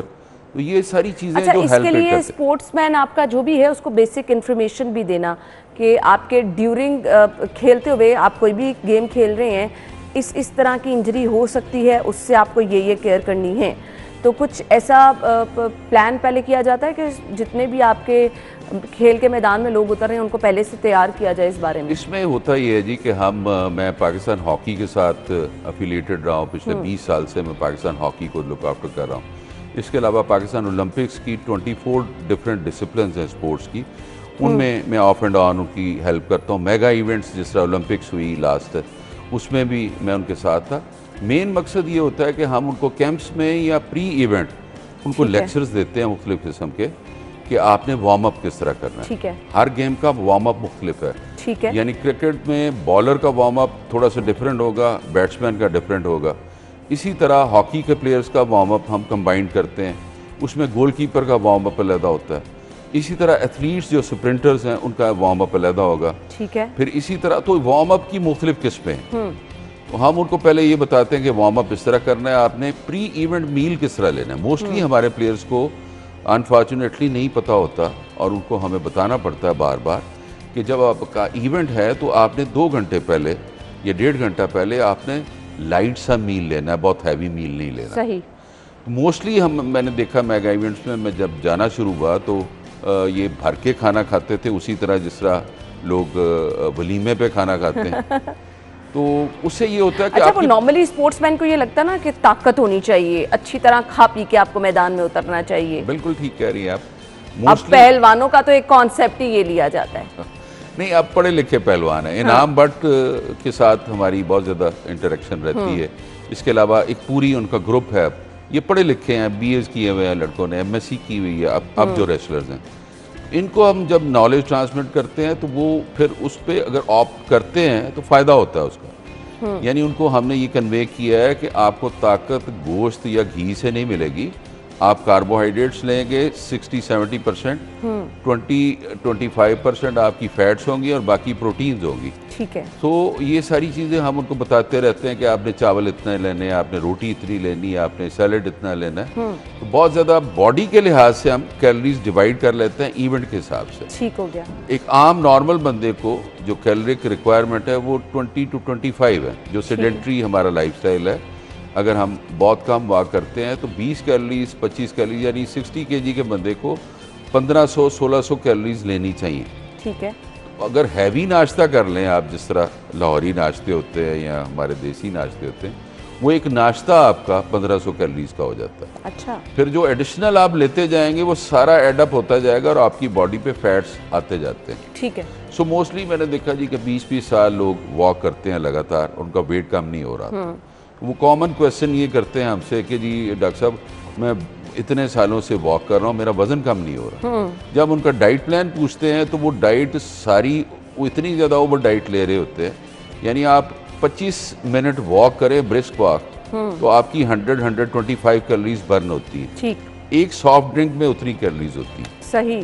एक बोतल पी लेंगे तो आप 20 मिनट की वॉक अपनी बर्बाद कर लेंगे। सही। सो ये सारी चीज़ें हम कन्वे करते हैं प्लेयर्स को, बताते हैं कि आपने ये डाइट लेनी है।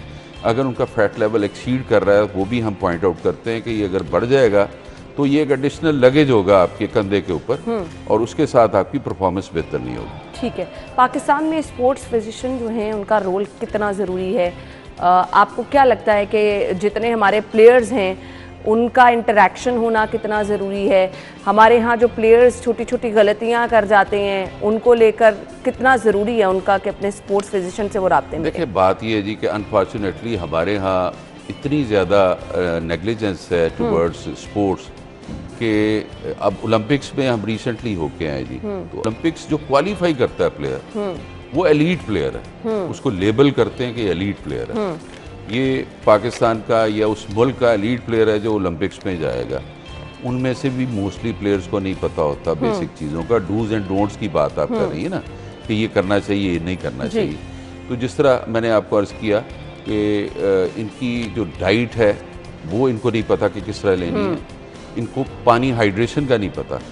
यानी ये सब चीज़ें जो हैं एक स्पोर्ट्समैन को पता होनी चाहिए और ये सब रोल अदा करते हैं आपका स्पोर्ट्स फिजिशियन, जिसका आपका राब्ता होना बहुत ज़्यादा ज़रूरी है। डॉक्टर साहब, हम टाइम की कमी की वजह से गुफ्तगू का सिलसिला नहीं आगे बढ़ा सकते। थैंक यू सो मच, बहुत बहुत शुक्रिया आपके वक्त के लिए। नाज़रीन, अपना बहुत सारा ख्याल रखिएगा, इजाज़त दीजिए, अल्लाह हाफ़िज़।